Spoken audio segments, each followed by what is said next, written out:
Hello, hello, how are you doing today? So today's video is going to be, I think, a lot of fun. I'm going to tell you guys all about how I started my very first boutique at the age of 23. So I started both my online boutique and my brick and mortar boutique when I was 23. And so I'm gonna tell you all about how I did that today.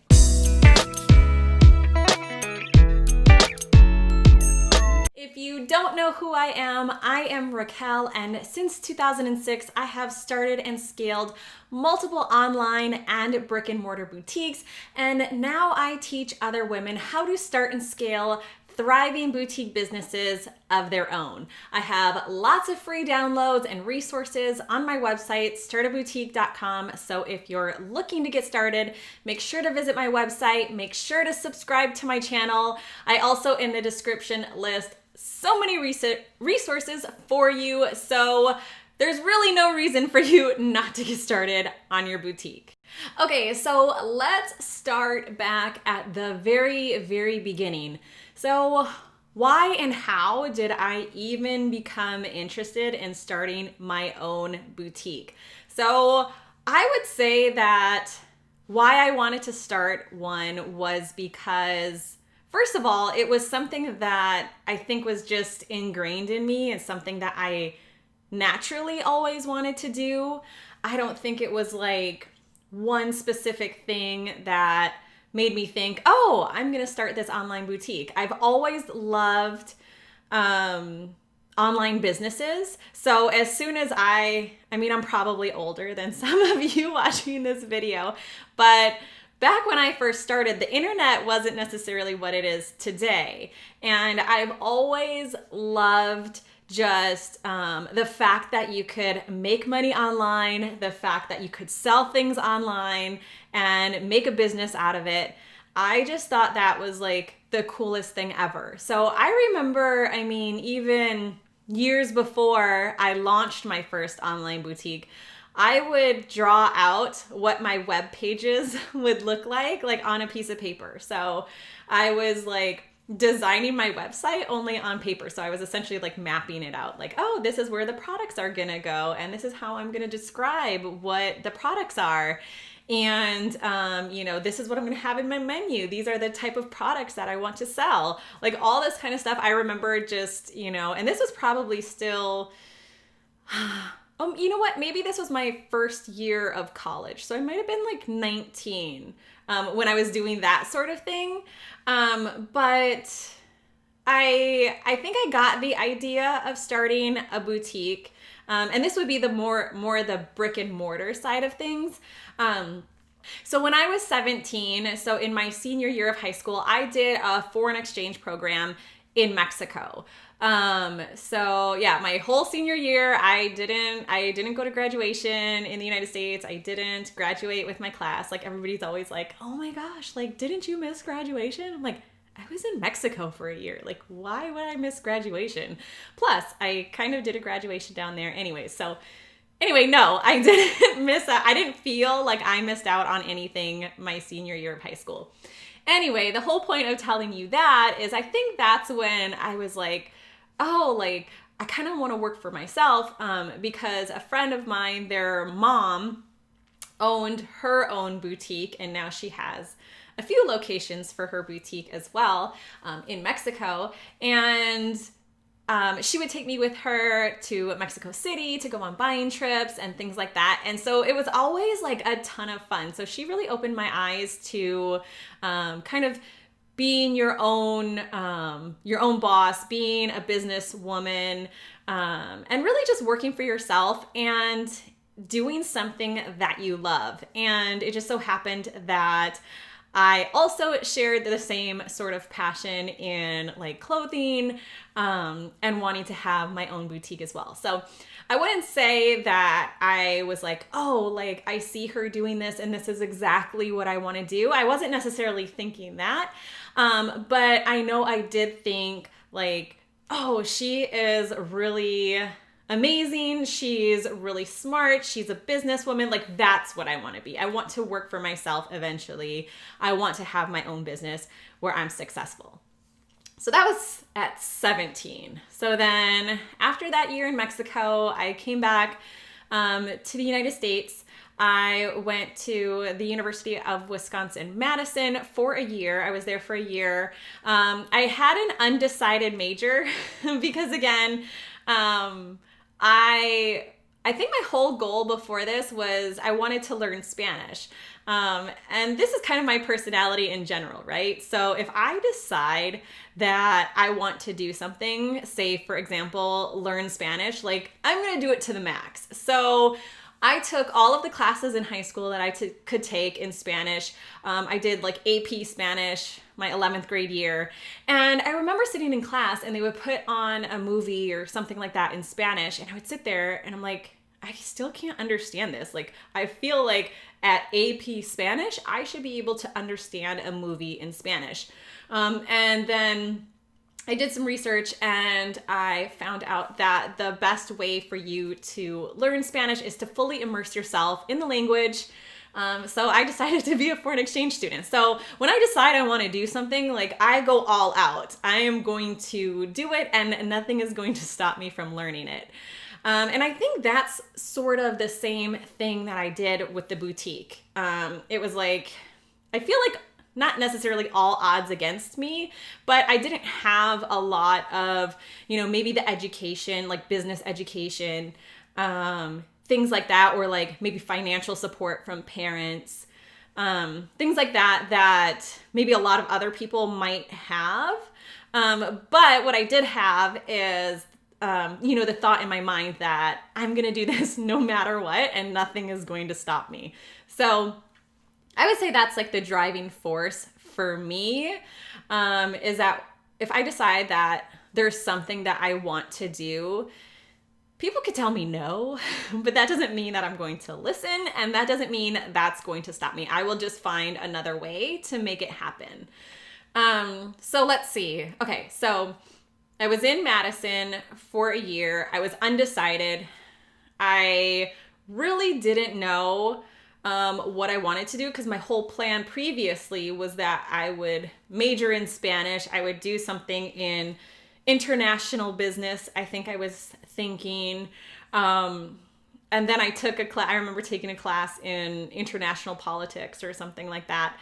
And I took that class and I was like, if this has anything to do with international business, like I don't want any parts of it. So I was like, but I shouldn't have let that one class dictate, like the thought of international business, but for whatever reason, it totally like scared me away from it. So I was undecided that year. I took a lot of like language classes. I took a lot of like history classes in Spanish. I actually started learning another language, Tagalog, my freshman year as well. Like I loved learning new languages, learning about other cultures. That's always been an interest of mine as well. So since I had already learned Spanish, like that was my ultimate goal, I felt a little lost that year. And then somehow I got in like the hobby, I would say, of sewing. So I started like getting patterns and like sewing in my free time. And Madison had like a fashion program, so I totally could have done something there.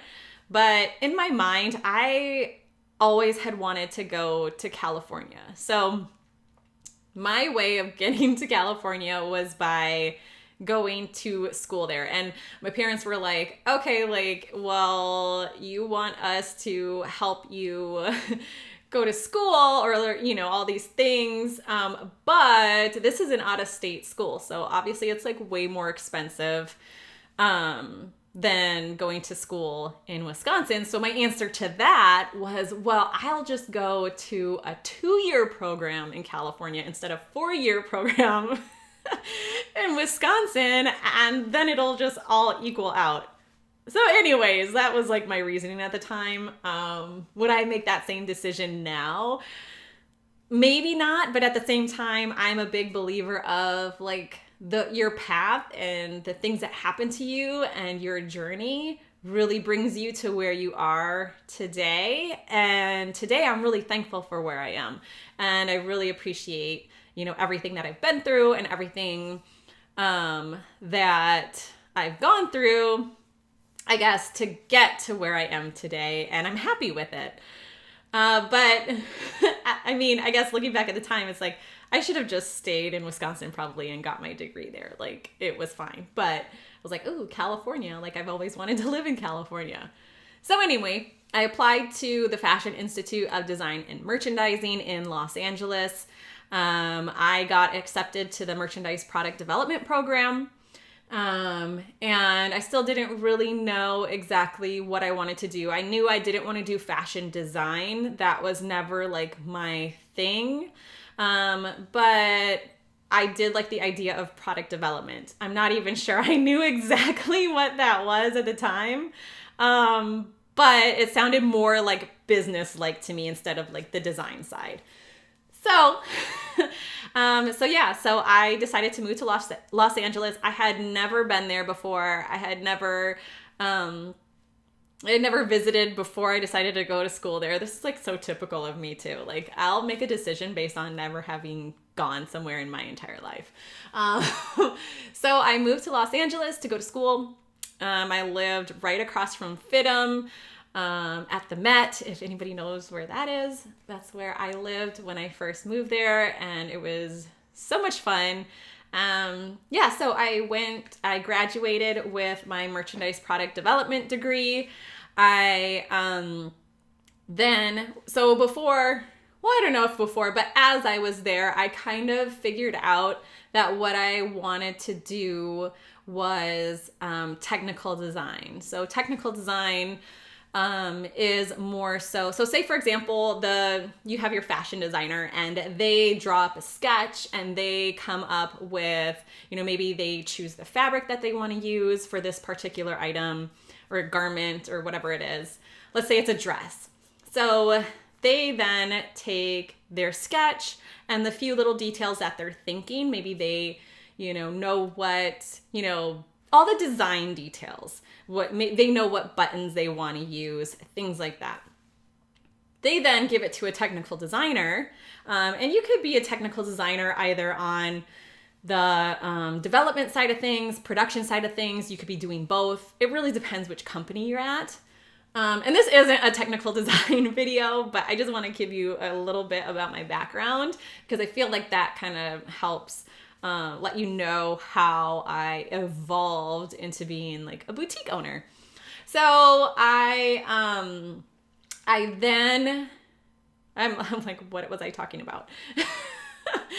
So then the fashion designer gives the technical designer their sketch and all their details, and then the tech designer takes it and they translate that into the garment. So they come up with maybe development measurements. They come up with the measurements that is going to fit the fit model. So you can get a sample in. So we have to know, the measurements of the fit model. We have to know the type of fabric that it's going to be made out of, because that's going to affect the measurements and how it's going to fit the model. We have to know, how she's going to get it on. Like if there's buttons or, a zipper or things like that, we have to know how many or the size of the zipper. So so she can actually wear it, right? And then you might get your first sample, and then you're going to go through all these samples until finally you get to production. You might be, as a technical designer, a lot of times, like correcting patterns. You work with patterns, you work with, the fit model. So you'll like be pinning, cutting, all types of things. And then we send off a tech pack to the factory, and they make maybe tens of thousands of garments based on your measurements and what you've come up with as a final product. So it is a lot of pressure, because if something goes wrong in production, if you submit the wrong measurement for tens of thousands, maybe even hundreds of thousands of pieces, like guess whose fault that is? That's a technical designer's fault. So you definitely don't want to make that mistake. And I can't say that I've ever made a mistake that bad. thank goodness. Anyway, so I'm working as a technical designer after FITM, and I still have in the back of my mind that I want to own my own business. So I work probably, maybe 3 years as a technical designer, 2 or 3 years. I'm trying to remember my dates, but it's so long ago. So 2 or 3 years as a technical designer. And then I'm like, you know what? I'm saving my money, and I think I was making $14 an hour. So $14 an hour in Los Angeles is like nothing. So it took me a really long time to save money to get my first batch of wholesale clothing for my website that I wanted to start. So I think I saved like $700 over the course of a year or more for this wholesale product. I went to, in Los Angeles, I went to the fashion district, and then I purchased my wholesale items. I quit my job, and the ultimate goal and idea was to open the brick and mortar store. So I started my online boutique knowing that eventually I wanted to open the brick and mortar store. But I didn't want to do that in Los Angeles, quite frankly, because I probably couldn't afford it. So my idea was to go back to Wisconsin and open a boutique there in my hometown. So I started the online boutique when I got back to Wisconsin. I was sitting there coding a website. Again, so much easier now than it was in 2006. This was in 2006. So way easier now. Like, you guys are so lucky. You like have no idea how easy it is to get started. So I was coding my website. I got my website up. And I don't think I was even like paying for advertising at this time.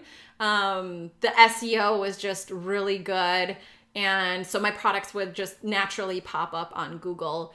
And so I sold a lot of denim. So denim was like my hot sellers at the time. And so I completely sold out of the $700 of product that I bought. So I just continued to reinvest back into my business. Doing it that way was going to take a little bit longer to like get all the money that I needed to start the brick and mortar. So that's when I decided to take out a loan for the brick and mortar store. So I started doing my business plan, and I'm trying to think. The plan was to get a small business loan. But then I know that the process for that was going to take a lot longer than it would be if you took out a personal loan. So I ended up not doing the business loan, although I had kind of started to go through that process with the bank. So I went into the bank, I met with them, and I, showed them my business plan, and they were really nice. I mean, this is a small town, so I feel like maybe people, I don't know if you'd get this same, help, I guess you could say, in a big city. Maybe, I don't know. But I feel like that's kind of like the nice thing about a small town is that people are more willing to help you and take the time with someone like me who's young, new to like the business world. So they really helped me go through my business plan and tell me like what other things they needed to see from me in order to approve my loan.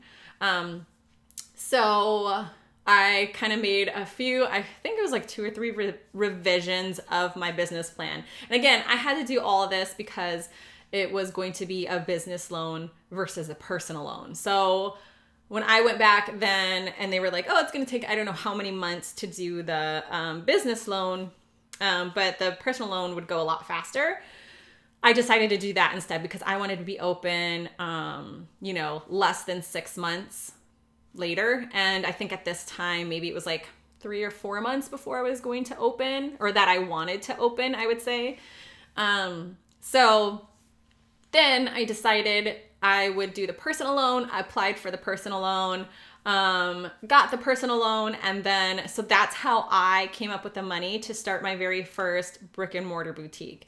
I think the loan was, I want to say it was like 30,000, and then I had like maybe 10,000 from my current business that I put all together to get the boutique started.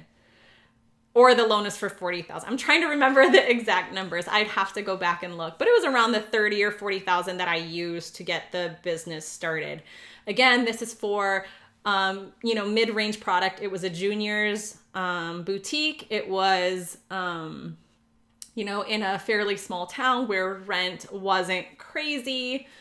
So you have to think that, if you're in Los Angeles, obviously this is going to be a lot more. Okay, so the next thing I want to talk about is how I found a space for my online boutique. So I looked at quite a few spaces in town. I looked at like a strip mall. I looked at like standalone stores. And then there was a small little mall in my town. And I decided to go there just because I felt like it would be a little bit more foot traffic. And I really liked the space. And the price was right. So I decided to go with that space inside of a mall. And at that time, I'm not sure if it's still that way now, as far as your lease terms. So a lot of like spaces for businesses are a 3 to 5 year lease that you have to sign.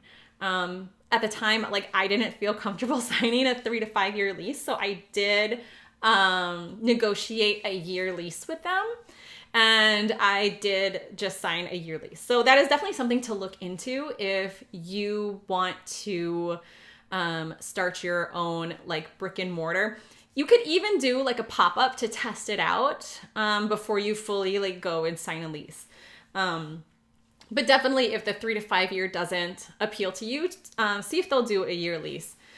So then I would say from beginning, like for the brick and mortar, like when I was talking about doing the loan, I think it was like 3 to 4 months. So not that long to like, we went in, we fully renovated the whole space. We painted everything. My whole family helped out, like aunts, uncles, cousins, grandmas, parents, like everybody came and helped me. It was amazing. How everybody came together to help me out start this new business. I felt very supported by everyone. So we painted. We took there was carpet in there. We put like a laminate floor down. We built changing rooms. I got furniture from IKEA, like for like the waiting area. I mean, everything. I had to get everything. We started from nothing, and I did all of this in 3 to 4 months. So it's totally possible to do. But you have to know that I was thinking about it for years before. So I kind of had an idea, but then it's just like, so when I went to execute it, I kind of had an idea already of what I wanted to do. But I definitely like still was starting from scratch. So totally doable to do it quickly or, take more time than you want to. But you have to know that when you go to look at commercial spaces, I mean, they're going to go, quickly for the most part, especially if it's in a highly sought after area. So if you do find a space, you'd have to sign a lease on it. So you'd have to be prepared to do something like that. So don't go looking at spaces if you're like a year or two out. Maybe you can get an idea of where you want your boutique to be, but then you're going to find this space and be like, oh, I wish I had this space. Somebody else is going to get it because I'm not ready to open my boutique yet. Okay, so I opened my first boutique, my brick and mortar boutique in September of 2006. I think September is a great month to start to open a brick and mortar. We had a great opening season, lots of sales, and then you go right into the holidays, and then you don't kind of hit that lull until January. So you have a good amount of months to like make a lot of sales. So that is how I started my very first brick and mortar boutique and online boutique. I then went on to open a second brick and mortar location. I think it was a few years later, but you can see how fast things kind of happened for me once I decided to just go for it. And so I think that's like a big thing that I wanted to tell you guys today, that if you're thinking about it, if you've been thinking about it for, years or even months or whatever it is, just go for it. Like, this life that we live is just so short, and it's really meant for us to live and follow our dreams and do what is passionate for us. And I just think if you have it in you and it's something that you really want to do, know that yes, it's a ton of hard work. I always kind of talk about if you knew like how much work it was going to be before you started, would you still start this? And my answer is always yes, because it's a passion of mine. So I think whether I was making money or not, like, I'd still do it as a hobby almost. Like, it's fun for me. Like, I love it. I love everything that comes along with it. I love like creating websites. I love doing Facebook ads. I love doing, the marketing. I love connecting with the customers. I love, especially buying. I love going to Magic. I love going to the markets. I love connecting with other boutique owners.